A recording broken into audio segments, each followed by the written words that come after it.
Alright, magandang oras mga kababayan, mga ka-Golden Boy. Eto na, ang karugtong ng ating video kanina.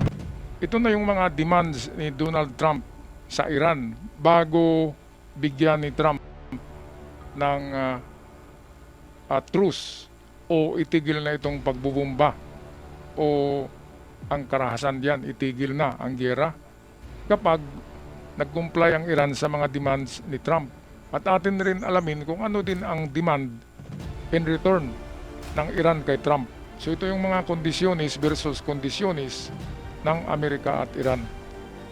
So ito na naman ang ating idol, Nikita Kapoor, atin pakinggan. On Trump's table, sources reveal 6 hardline demands from the United States of America.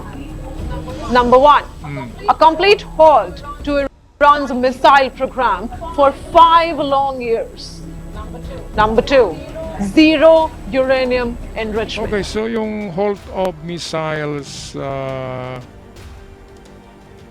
yung paggawa ng missiles, itigil daw. So 5 years lang ang pagtigil. Napakaganda ng ng kondisyonis ni Trump dahil 5 years lang ang pagtigil ng nuclear program. Yun lang ang gusto ni Trump, itigil sa 5 taon.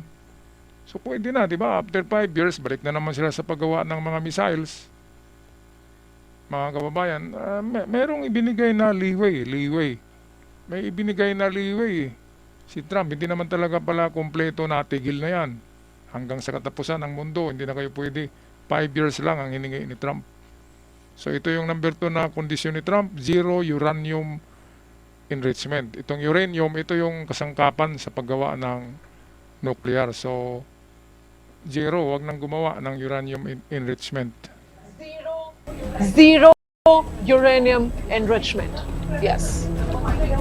Number 3, total dismantling of key nuclear facilities. Natanz, Isfahan, Fordo, Ito everywhere. yung ayaw ng Iran na i-dismantle yung kanilang nuclear facilities. Kasi nga, napakalaki na ng gastos nila dyan. Bakit naman gumastos? Dapat gumasto para sa pag-improve ng kanilang bansa, katulad ng Dubai, di ba, na parang New York. Ang Dubai ay napakaganda ng mga buildings. Dapat doon ang focus ng Iran, hindi yung ang Iran ay kawawa tingnan, pero yun pala, underground cities ay napakaganda. At doon ginastos yung pera na kita sa langis ng Iran. Pero ang mamamayan niya ay nagdurusa at nagtiis sa walang tubig nga So dismantle nuclear facilities, parang ayaw ng Iran dyan. And number 4, strict international monitoring of nuclear technology. Number 5, regional arms control with missile So caps. itong missile caps na ito ay in general, pagkontrol lahat ng mga missiles ng Iran sa paggawa. Ibig sabihin, may limit lamang, hindi yung libo-libo. Sino bang tutudasin ng Iran? Buong mundo ba? Bakit milyon-milyon ka missile ang ginawa nila? So number 5 yan, na kondisyon ng Amerika ay i-control din ang paggawa ng mga missiles, hindi lang ng nuclear. Number 6, and a complete end to funding proxy groups like Hezbollah, Hamas, Ako tatlo and pala the Houthis in Yemen. nakalimutan kong banggitin kanina ang Hamas. Ang Hamas na siyang tumatarget palagi sa Israel ay binabayaran din yan, ang mga sundalo ng Hamas ay sinuswelduhan ng Iran. Proxy nga ang tawag Tapos doon sa may itaas ng Iran ay ang Lebanon, which is Hezbollah naman doon. Ang Hamas dito yan sa may sa harapan talaga ng Israel yan. And then dito sa may bandang baba, sa south of Iran, ay yun yung Yemen. At ang proxy doon ay sundalo na tinatawag Houthis, na nagpalipad din ng mga missiles papuntang Israel, di ba? So yan, gusto kasi ng Iran na ang Israel ay mapalibutan ng kanyang mga proxy. So tatlong proxy, Hamas, sa Lebanon ay Hezbollah, and then Houthi sa Yemen. So tatlo yan, sabay-sabay noon na nagkipaggera sa Israel, ngunit sila ay natalo. ng Israel sa tulong ng Diyos. Okay, so, and funding the proxies. Ayaw yata din ng Iran yan. Ayaw ng Iran ng ganyan eh. Gusto nila, magbayad talaga sila ng hitman. Okay, patuloy tayo. In simple terms, Washington wants to roll back Iran's military and nuclear capabilities, not partially but fundamentally. Okay, But ito Tehran na is yung not gusto ng coming to the Iran, table yung quietly. sagot ng Iran, at nagbigay din siya ng mga kondisyonis na nako. Sabi ko, kahit ako hindi ko papayag sa ganyang mga kondisyonis ng Iran. Napaka naman, walang utak ang gumawa ng nag-draft ng kondisyonis na yan. O ito, pakinggan natin ha, kung anong mga kondisyonis to. Iran's conditions are just as tough. Iran's conditions are just as tough, if not tougher. Iran wants an immediate ceasefire, no more attacks, a guarantee that the war will never resume again. And most critically, compensation. Yes, compensation for damages caused during this war, damages caused by Israel and the United States. And that is where the biggest clash begins, because for Trump, Ayan, so, compensation bakit is a babayaran ng non-starter. Amerika ang nasira sa kanila? Nagbayad ba sila sa nasira nila sa Israel? Di ba? Binumba nila ang Israel eh.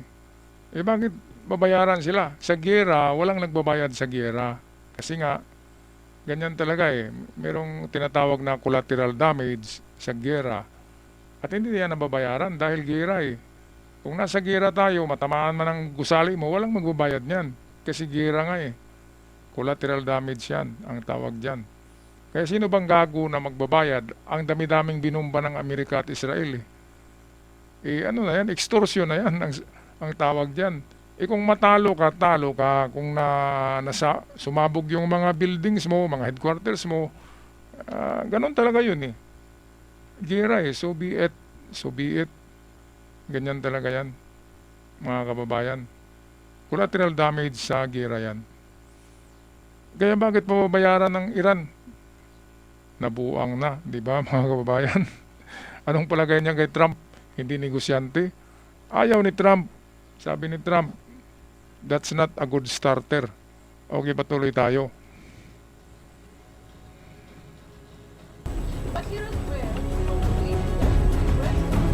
But here is where diplomacy gets interesting. US officials are now exploring a clever workaround. Instead of calling it compensation, they may call it return of Iranian frozen assets. Same money under different name. A political balancing act amid war where both sides save face back home without technically conceding. But even official judgment, Okay, so hindi they na maintindihan are not ng Iran there yet. na kung papayag ang Iran sa kondisyones ng Amerika ay tanggalin ni Trump ang sanction sa Iran. Ibig sabihin yung frozen assets, yung pera ng Iran na nandun sa Amerika na frozen ng mga bangko, ay muling maibalik sa Iran. Ibig sabihin, pera na yan. So parang pambayad na rin yan sa gera. Diba mga kababayan, hindi kasi naintindihan ng Iran eh.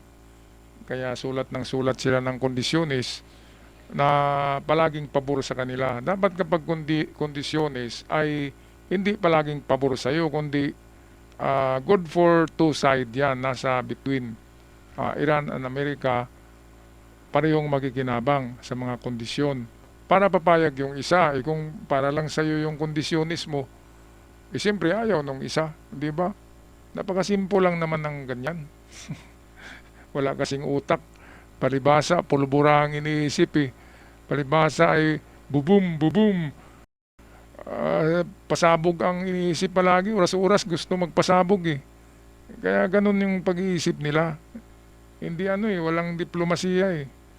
At saka hindi utak negosyante. Okay, patuloy tayo.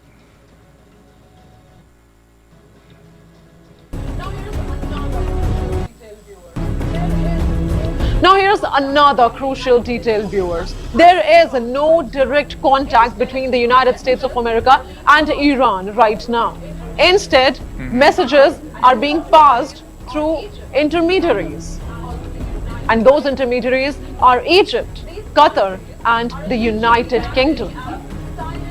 These countries are essentially acting as silent messengers right now, carrying proposals, signals, and warnings between the two enemies. And interestingly, Qatar is emerging as a preferred mediator for the United States. Why? Because Washington trusts Doha's back-channel diplomacy when it comes to Iran, especially after its role in previous regional negotiations. But beyond demands in diplomacy lies a deeper challenge. The United States has one big so ito question: yung napakalaging who tanong. actually speaks Sino for ba talaga Iran ang right leader ng now? Iran ngayon? Who speaks for Iran right now? Ay nako, sino nga ba? Yung isa, yung spokesperson, palaging gumaganon eh. Meron ding isang mataas na opisyal ng mga elder circle ng regime ni Ali Khamenei na gumaganon din eh. Kaya sino ba talaga? Meron kasi silang tinatawag na 31 autonomous command center. Meron silang 31 merong autonomy. Yung walang nagkontrol kundi sila-sila lang. Kaya sino ang pakinggan doon sa 31 na yan? Di ba mga kababayan, si Mujtaba Khamenei hindi makapagsalita eh. Nasa state of coma. Sabi nga ni Trump, pagkapatay na. Wala na eh. Wala na kahit video. Paano mo i-video yung binauna, di ba? Kaya wala talaga. Sabi ni Trump, sinong kakausap sa amin? Pero lately, sinabi ni Trump na credible yung kausap nila na opisyalis ng Iran. Eh meron na ngang pinakita kahapon, di ba? Na isang opisyalis ng Iran na gustong magiging presidente at siya ay susunod sa mga patakaran ng US. Yun, pinakita kahapon sa news eh. Kalimutan ko lang yung pangalan. Alright, tapusin na natin ang bidyong ito courtesy ni Nikita Kapoor. Yes, that is the problem here. Iran's foreign minister. Yes, that is the problem here. Iran's foreign minister, Abbas Araghchi, has been involved in past talks and past negotiations, but US Fax officials machine. privately describe him as a fax machine, someone who transmits messages but doesn't make decisions when the time comes. So if talks begin, who guarantees the deal? Relations people. We have had very, very strong talks. We'll see where they lead. We have major points of agreement. I would say almost all points of agreement. Perhaps that hasn't been conveyed. The communication, as you know, has been blown to pieces. They're unable to talk to each other. But we've had very strong talks. Mr. Witkoff and Mr. Kushner had them. They went, I would say, perfectly. I would say that if they carry through with that, it'll end that problem, that conflict. And I think it'll end it very, very substantially. We have very much in mind our partners in the Middle East. We've had great relationships with a lot of them, as you know. A lot of them were surprisingly hit. And I was surprised to see it, and so was everyone else. But we have, they're very much in mind in the discussions. So the discussions took place yesterday. They went into yesterday evening. They want very much to make a deal. We'd like to make a deal too. We're going to get together today by probably phone because it's very hard to Sa telepono find a country. It's very hard for them to get out, I guess. Mahirapan, matakot lumabas yung mga opisyalis kasi nagtatago nga sila sa mga underground bunker. Takot na takot eh. Isa pa, wala ng komunikasyon ngayon yung 31 command center ng mga commanders. Wala silang, wala silang communication kasi sinira nga, binomba eh. Wala silang cell tower, wala na. At kung meron mang radyo ang ginamit nila, ay matakot din sila na mag-transmit ng signal sa radyo kasi masagap yan ng Israel at Amerika at baka bombahin na naman sila. Kaya wala talaga. Yung kausap ni Trump, isang lang yun, di ba? Baka isang commander lang yun o kung sino man yun. Pero wala pang konsultasyon sa pinakamaraming opisyalis ng Iran na nabubuhay pa. Kaya yun ang mahirap kasi hindi nga sila makakalabas sa kanilang mga lungga. So baka isang tao lang yung nagkipag-deal kay Trump at hindi pa sila nagmi-meeting ng iba pang opisyalis na ito yung gagawin. Di ba mga kababayan? So atin na lang antabayanan in few days, siguro mga 3 days from now, mayroong balita na sa Geneva sila. Sa Geneva mag-usap ang matataas ng opisyalis ng Iran at si Donald Trump. Geneva, parang Geneva Convention. Kasi ang Geneva ay neutral yan. Pagdating sa mga giyera, ay dyan talaga pinag-usapan ang mga mga konsultasyon o mga peaceful talks, ay dyan ginagawa sa Geneva. Yan yung role ng Geneva sa giyera eh. Diyan ginagawa yung mga usapan para magkasundo yung dalawang party. Okay, so ako'y magpaalam na. Maraming salamat sa lahat. At sa mga bago pa lamang sa channel, huwag kalimutan mag-subscribe. Malaking tulong yan. Atin na lang ipagdasal na matapos na to. Next week sana wala ng giyera at babalik na ang presyo ng mga bilihin sa buong mundo, lalo na sa atin dito sa Pilipinas. Hanggang sa muli, God bless us all at ingat ang lahat.